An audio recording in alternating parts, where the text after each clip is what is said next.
I am going to be rereading a book that I've read before, but at a time when I didn't have a way of showing the words as I read, and also I didn't have but about 10 or 15 minutes at the most. But now I have almost an hour.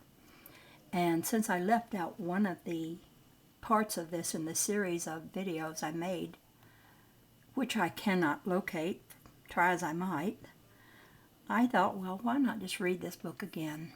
And this time let the people see the words. And so that's what I'm going to do. Also, I want to let you know that I have this book, Volume 1, 2, and 3 of The Life and the Teachings of the Masters of the Far East. I have them in my Google Drive, which is easy to send to anybody's email that would like to have these books. I don't have book 4 and 5 typed up. And I hear that there is a book 6, but I don't have access to that book 6 yet. I would like to find it, though. Anyway, I begin. Life and Teachings of the Masters of the Far East, Volume 2, Baird Spalding. Copyright, I'll not read all that. Publisher note, both Mr. Spalding and Mr. DeVos, who knew Mr. Spalding personally, died in the 1930s. The people who were associated with Mr. Spalding on the tour have also passed on. We are therefore without contact with anyone who has first-hand knowledge of the work, and the books themselves are now the only source of information. To our knowledge, there is no map available of the tour, and we know of no photographs. We have tried at various times to locate additional records as well as camera information, but without success. We sincerely regret that we have no additional information to offer. Now, that was the publisher's words, and I will tell you something I have heard, because people have made comments about this, that Baird Spalding had made all this up, that he never went to India. I find that really hard to believe, but then you couple it with this, that there's no record of things, and I think, well, okay, it may or may not be. I prefer to believe that he did go and that he told exactly what happened to him. But others may have different opinions. But regardless, I get a lot out of what this book has to say. And if there's some question about whether these things actually happened, well, they'll just have to stay in the mind of the person listening to them or reading it, and they'll have to live with one thought about it or another. Personally, I think that it happened. And I wish there were these records. I wish they would be found. It would really lend credibility to all of it. But a lot of things have been successfully hidden by people who don't want such information to be out. And there are people like that burn libraries and do all kinds of things and destroy information. So, I will begin. This is the second book of the series of books by Baird Spalding, The Life and Teachings of the Masters of the Far East. The morning of January the 1st found us up early with faculties alert. Everyone seemed to feel that there was something ahead that would make our past experiences but stepping stones for those to come. As we gathered around the breakfast table, the friend joined us whom we had met on the roof of Email's home in the little village where he had stopped while on our way here. You will recall him as the one who interpreted my dream. After exchanging greetings, he said, "You have been with us for more than a year. You have traveled with us and lived among us and shared our lives, and you no doubt have confidence in us. As you will be with us until April or May, I have come to invite you to go to the temple of the great tall cross, which you have observed is cut in the rock of the cliff just outside the village. We found afterwards that the rooms of this temple were cut from the rock that formed a perpendicular cliff over 600 feet high. The opening that formed the rooms were cut deep enough into the walls so that all walls were of rock. Wherever it was necessary to place windows to admit light and air, openings had been cut through the outer wall of the cliff, which faced south. The openings for the windows were about 8 feet square, and each room had 2 openings, except the first or lower room. This room had only 1 opening, which communicated with a large crevice that was worn in the rock wall just east of the temple. When the rooms of the temple were cut from the rock, this room had no opening other than the entrance, which was from a tunnel cut from the solid rock and terminating in the crevices mentioned. The opening for the window was put in later. Originally, the entrance to the tunnel was hidden under a great boulder, which was one of a mass that had fallen from the sides of the cliff and lodged on a projecting shelf, and this boulder had been so arranged that it could be dropped into place from the passageway. When in place, it could not be moved from the outside. The only way of reaching the shelf was by a ladder about 50 feet long that could be raised or lowered from above. The opening that served as windows were fitted with great flat stones that fitted into grooves at the bottom, so that they could be slid into place. When they were in place, there was, to one standing in the village, no appearance of an opening. We were told that this construction was resorted to for protection from the marauding bands that infested the country further north. These bands at times came as far south as this village. The village had been destroyed a number of times, but the people had not been harmed, as they could take refuge in the temple. The temple had not been built by our friends, but had been acquired by them from the villagers to be used as a place to keep numerous records, which they prized very highly.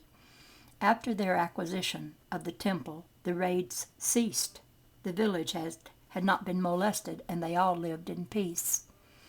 It is claimed that some of these records date back to the period of man's advent upon this earth, that these records are those of the Nacals, or Holy Brothers, as they were called, and that they came direct from the motherland of man. It is also claimed that these Holy Brothers came direct to Burma and taught the Nagas, forgive me if I'm pronouncing these not right, I'm not really good at pronunciation. These records seem to prove that the forefathers of these people were the authors of the Sarasaditta, I can't say that word either, and the earlier Vedas. The Surya Siddhanta is the oldest book, is the oldest known work of astronomy. These records place it back 25,000 years. The earlier Vedas, they place back 45,000 years.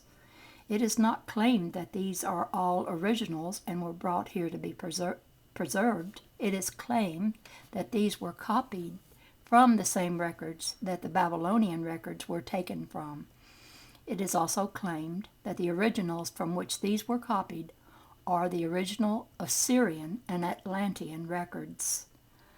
The rooms of this temple were arranged one above the other for 7 stories, and communication between the rooms was by means of a series of stone steps cut in the solid wood rock. The opening to gain access to the stairway was at one corner of the room and communicated directly with the stairway, which rose at an angle of 45 degrees until it reached a landing about 8 feet square, where the entrance to the room above was cut. There was about 8 feet of solid rock left between the ceiling of the room below and the floor of the room above. The ceiling of the upper room of the 7th story terminated about 12 feet below a wide jutting ledge of rocks, about 100 feet from the top of the precipice. A stairway led from this room up through an opening that communicated with the center room so that a diagram of the whole structure would represent a huge, tall cross. The rooms above were cut so that the ledge formed a porch or balcony, and the entrances were from the ledge. The cliff was soft, coarse-grained granite. The work evidently had been done with crude hand implements, and it must have taken years to accomplish. It is claimed that not a piece of timber was used when the temple was constructed. After it was acquired by our friends, they put in timber, and the rooms were all very comfortable, especially on sunshiny days. We learned that since they have acquired the temple, the windows had never been closed, nor the entrance barred.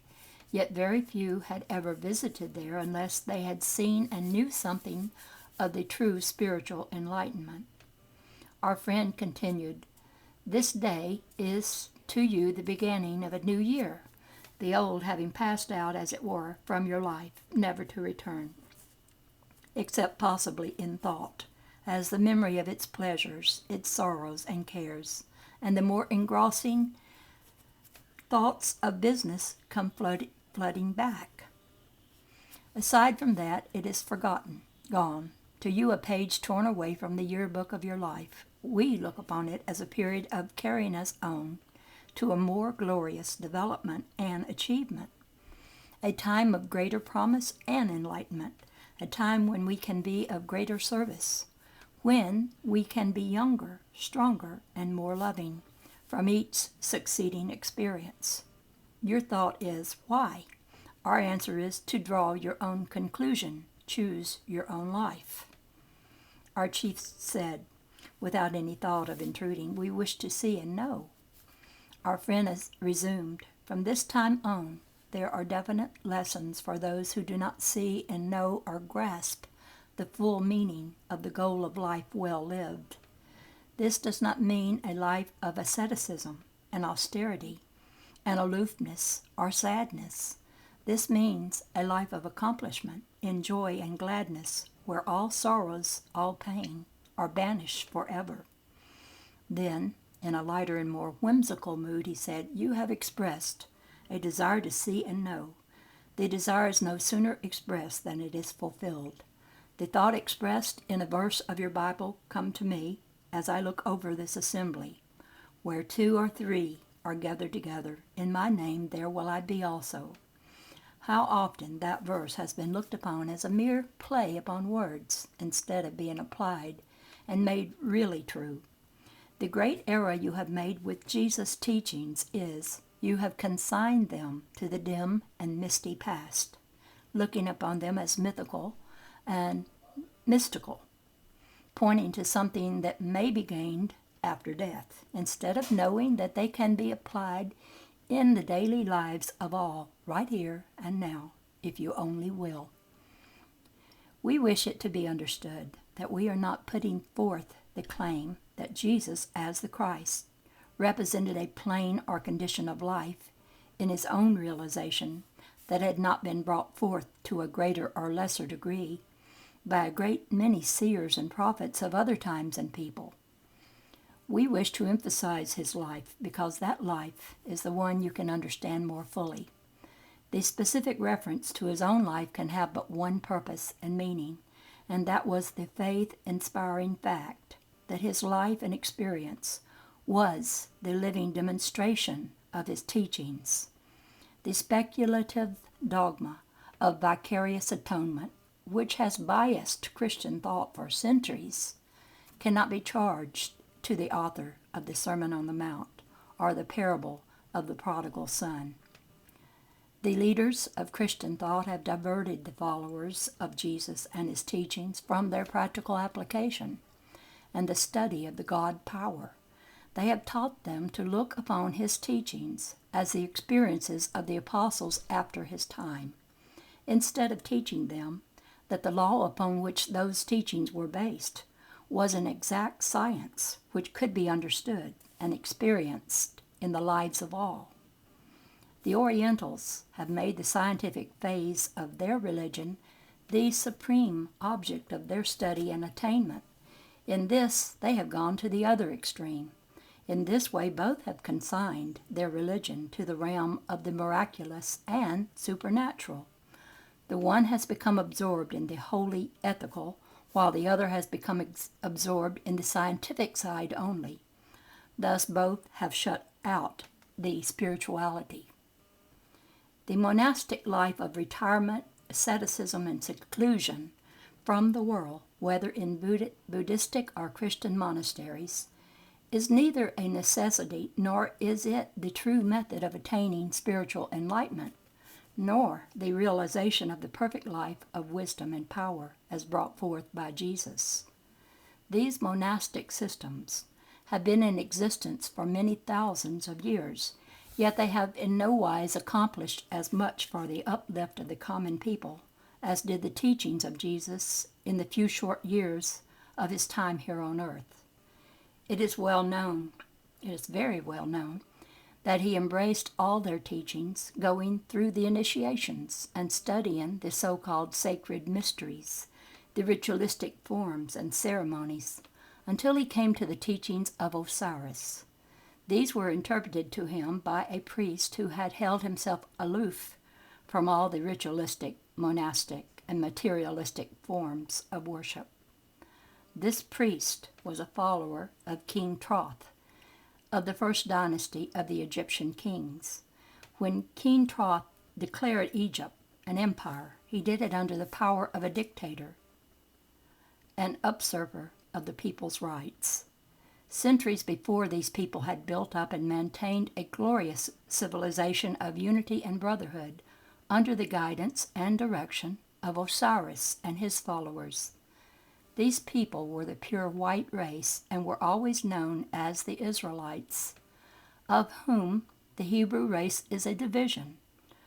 Thoth ruled wisely and attempted to maintain Osirian teachings, but after his day, the dark and material concept crept in, as the Egyptian or dark hordes from the south, who had swept him into power, gained sway. The succeeding dynasties fell away from Osirian teachings, gradually took up the dark concept of the dark race, and finally practiced black magic entirely. Their kingdoms soon fell, as all such kingdoms must fall.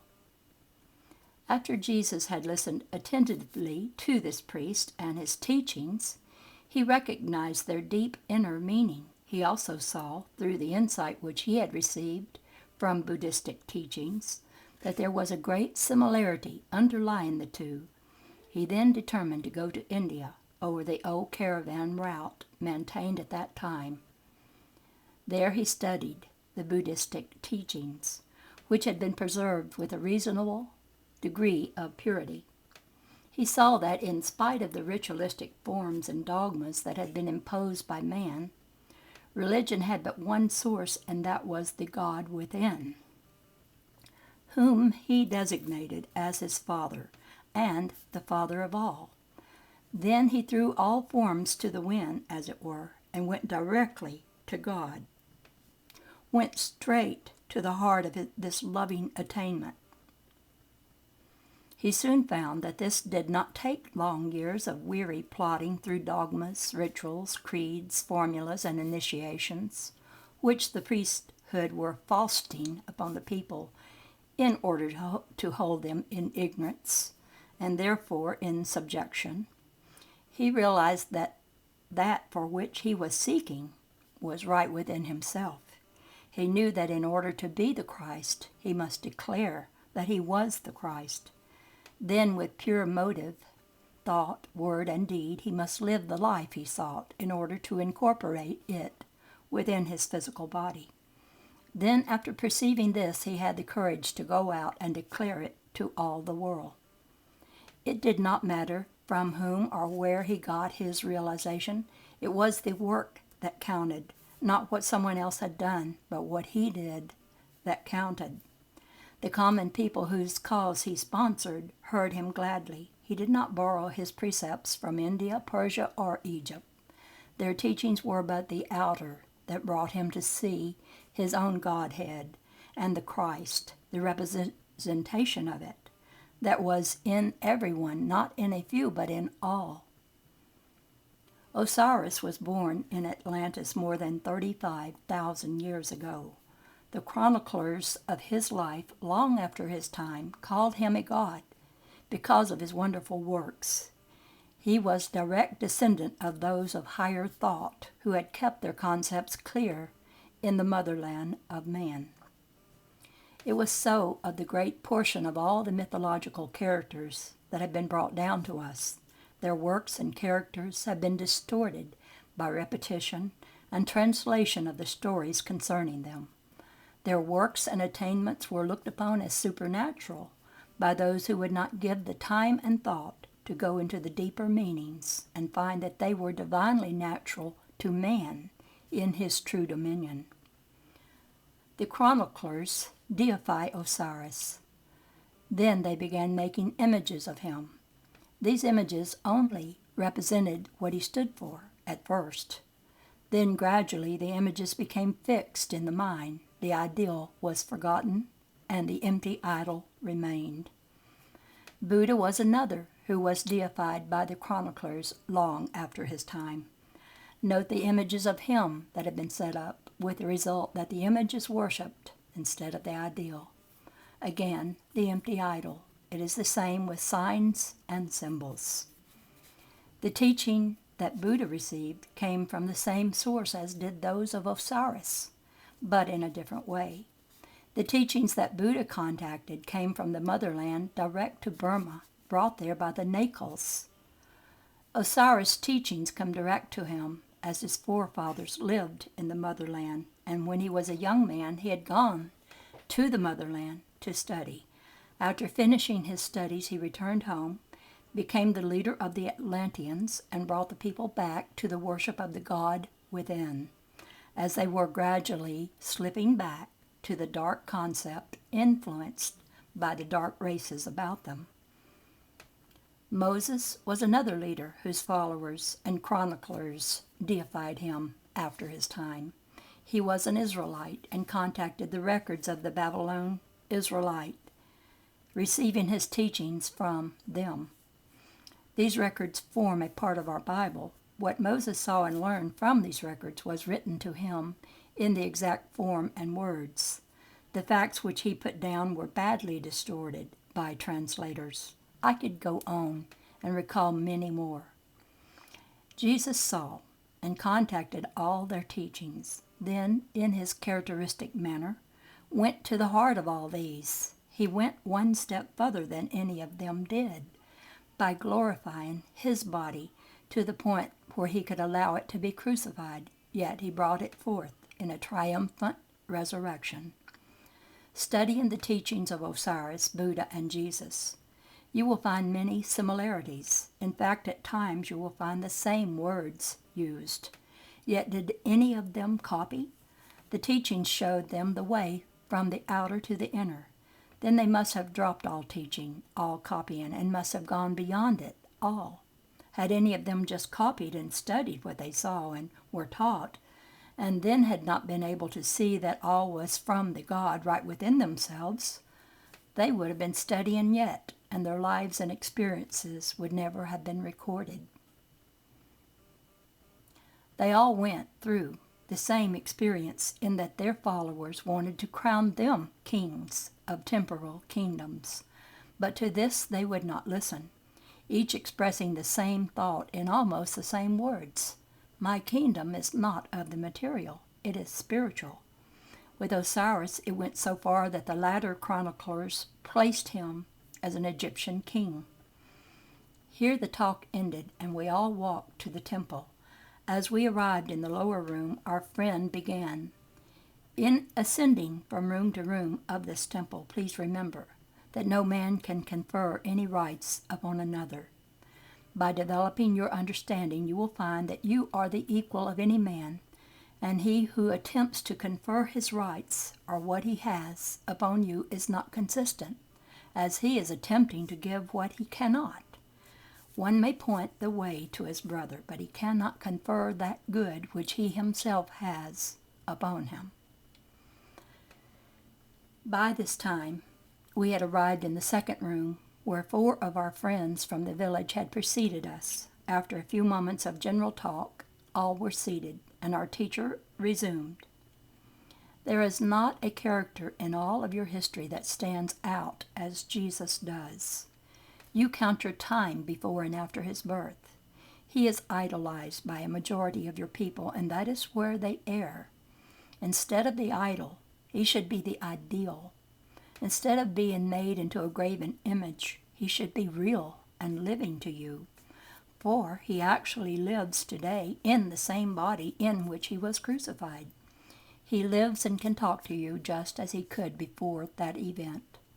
The great error with so many is that they see his life ending in sorrow and death upon the cross, forgetting entirely that the greater portion of his life is that portion after the resurrection. He is able to teach and heal today far more than he ever did before.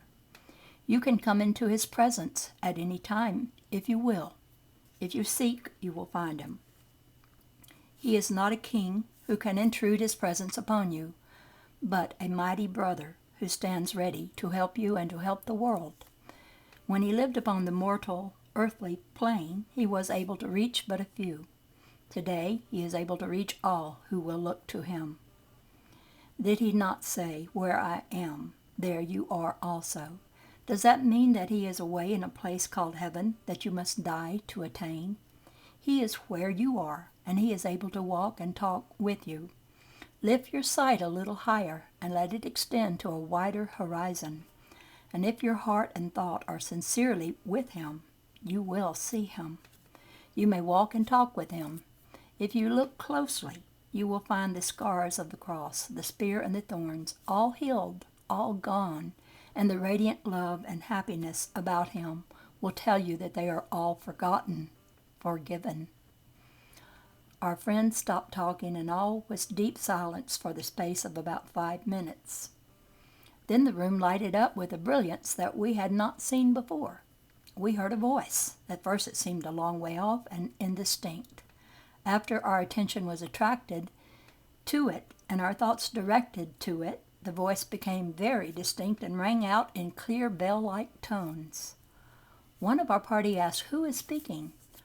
Our chief said, "Please be silent. Our dear Master Jesus is speaking."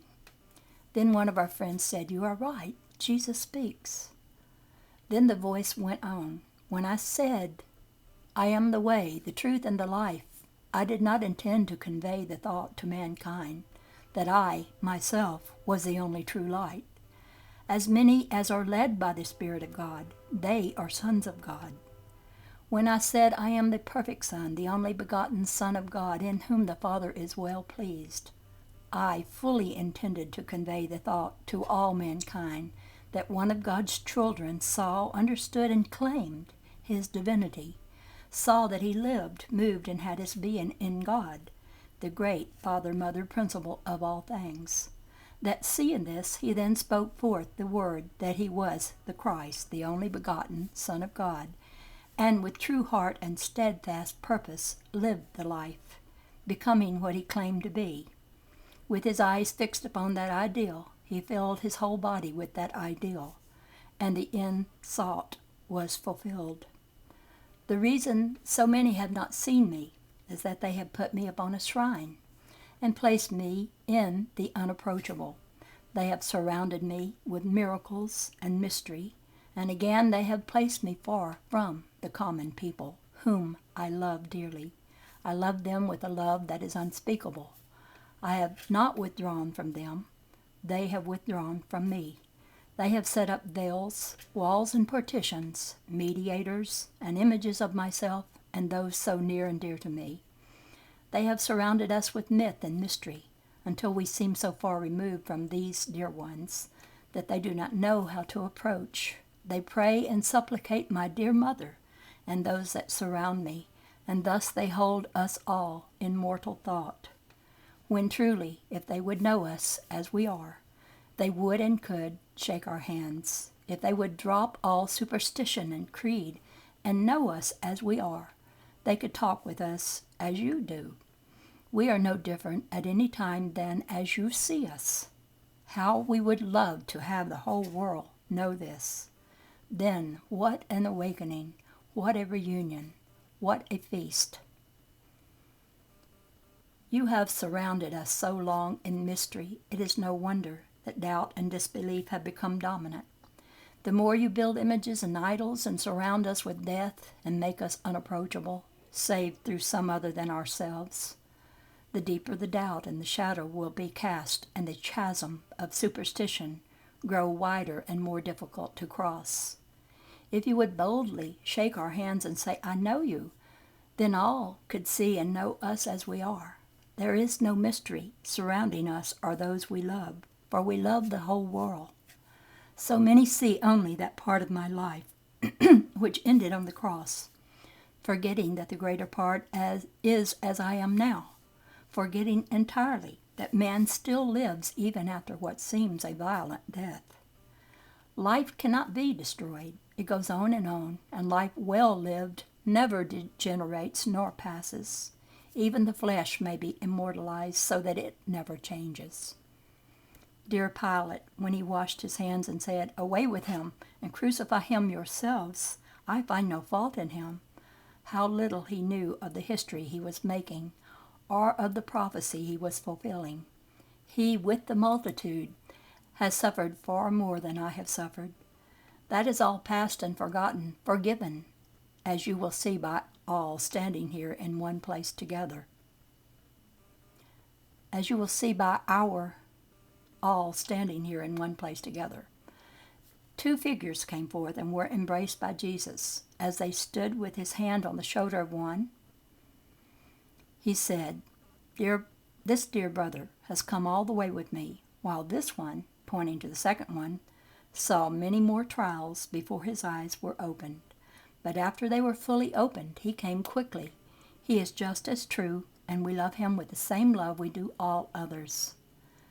Then another advanced slowly and stood for a moment. Jesus turned and with outstretched arms said, "Dear Pilate," there was no mistaking the comradeship of the embrace.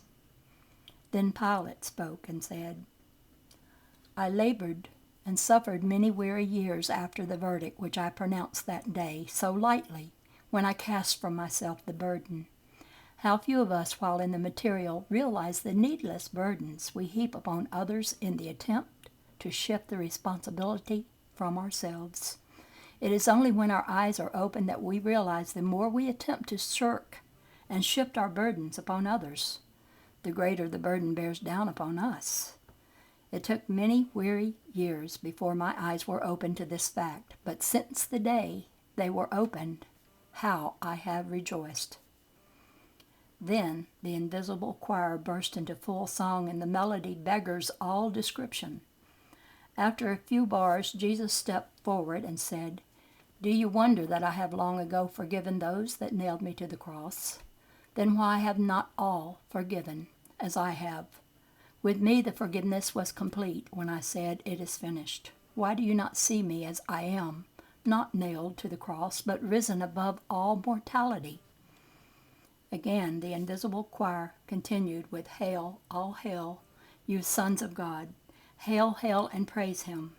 His kingdom endures forever among men. Lo, God is with you always." And as they sang, the words stood out in raised letters upon the wall of the room.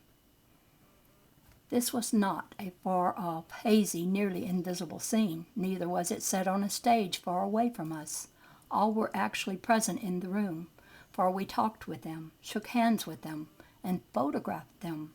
The only difference that we could see between them and ourselves was the peculiar light about them, and this appeared to be the source of the light in the room.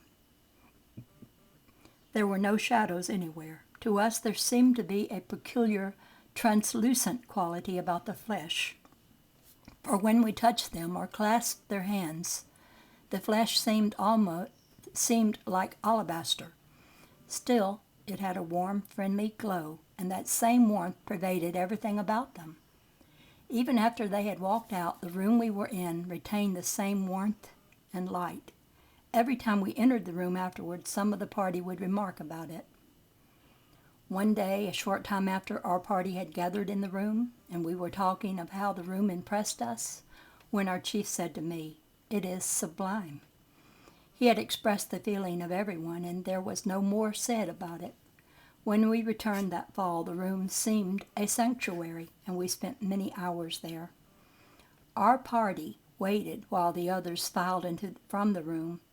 As Pilate started to leave, he motioned our chief to join him, and together all descended the stairs down to the lower room, through the passageways, to the crevice, and down the ladders one by one, until all had descended. Then all dispersed in the usual manner, as if the meeting were a common occurrence. After the guests had departed, we gathered around our hostess, and each in turn clasped her hands to thank her for the remarkable evening we had experienced. One of our party said, "The only way I can express my thoughts and feelings is to say that my narrow, mortal outlook has been completely shattered." He apparently struck the key that vibrated to all our thoughts. I did not attempt to give voice to my thoughts or feelings. Neither have I ever attempted to record them. I shall leave that for the reader to imagine. After leaving our hostess to retire, there was not a word spoken. Each one seemed to feel that an entire new world had opened. Chapter 11. The next morning, after we had gathered for breakfast, we questioned our hostess and found it was not an uncommon occurrence for Jesus to come as he did, and she said he often came and joined the others in their healing work.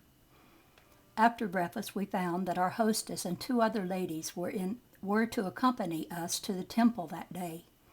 As we left the house, two men joined the party. One told our hostess that there was a sick child in the village who was asking for her. We followed the men to the home of the child and found it very ill. Our hostess walked forward and held out her hands. The mother placed the child in her arms. Instantly the little one's face brightened. Then it snuggled up close for a moment, and in a few minutes was sound asleep. Our hostess returned the child to the mother, and we proceeded to the temple. On the way she remarked, "Oh, if these dear people would only see and do this work for themselves, instead of depending upon us, it would be so much better for them.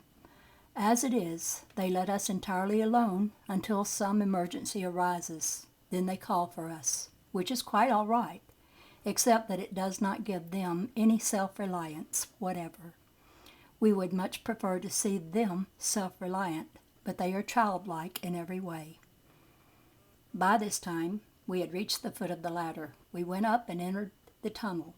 The two men accompanied us. As this tunnel was through solid rock, it was natural to suppose that it would be dark, but it was lighted sufficiently to enable us to see objects for a considerable distance ahead, and the light seemed to be around us so that there was no shadows. We had noticed this the day before, but no one had remarked about it.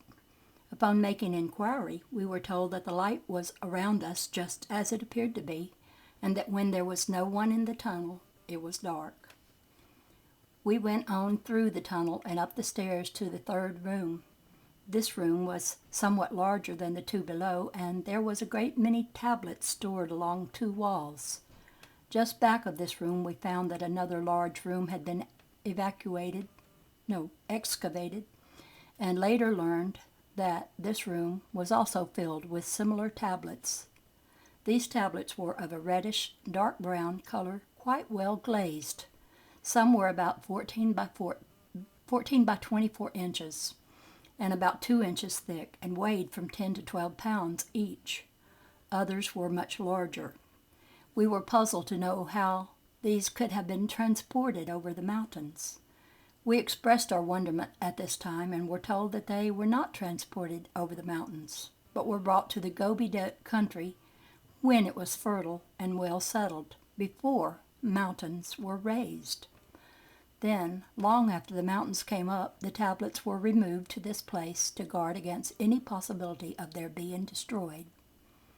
It is claimed that before the mountains rose, a great tidal wave ran over a portion of the country, totally devastating it and a large part of the population. Those who survived were cut off from the world and a means of livelihood, and they became the forefathers of the roving bands of brigands. I don't know if I'm pronouncing that, which infest the Gobi at this time. It is claimed that the great Unger Empire existed where the Himalayas and the Gobi are today, that large cities of a people in a high state of civilization existed there, and that drifting sand covered the ruins after they were destroyed by the water. We afterwards took the descriptions as they were, translated to us from the tablets, and found 3 of these cities, and we believe that someday, when further excavations are completed, they will prove the authenticity of these records and that which is claimed for them. These records place the date of this civilization back hundreds of thousands of years, and this is not a treatise on research. I feel that I have digressed. We were shown through the different rooms. During the general conversation, it developed that one of the men who joined our party in the morning was a descendant of the man whom we met in the village where John the Baptist had lived, and whom we called our friend of the records. This man showed every sign of advanced years, which caused us to wonder. While we were returning to the first room, our chief asked if a desire could be fulfilled as soon as it was expressed. Our hostess answered that if the desire were put forth in true form, it would be fulfilled. She then went on to say that desire is but a form of prayer, that it was the true form of prayer which Jesus used, as his prayers were answered, that prayer which is always answered must be true prayer, therefore must be scientific, and if scientific, must be according to fixed law. Continuing, she said, the law is, as you know, our prayer is granted, and what things you desire when you pray, know you receive them, and you shall have them.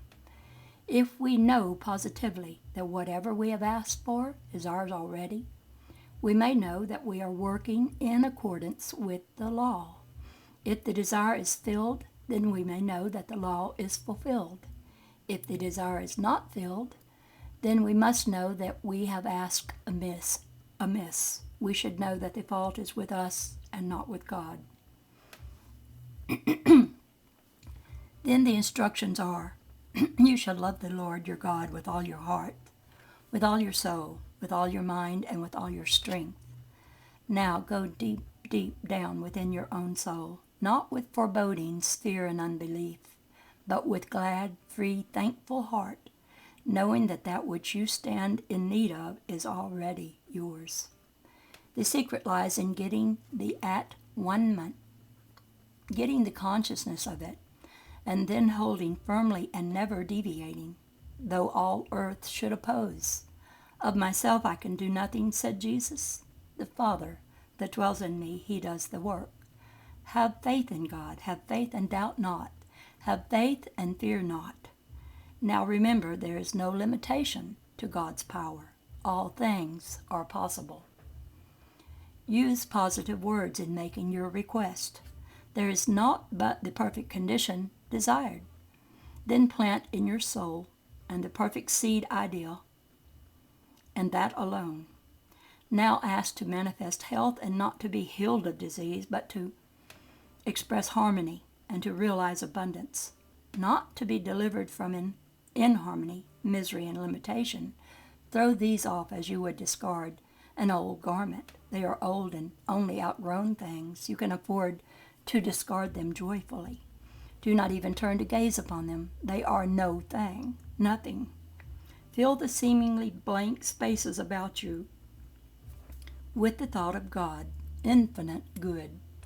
Then remember the word God is a seed. It must grow. Leave the how, when, and where to God. Your work is merely to say what you want and to give forth blessings, knowing that the moment you have asked, you have received. All the details of this bringing forth is the work of the Father. Remember, he does the work.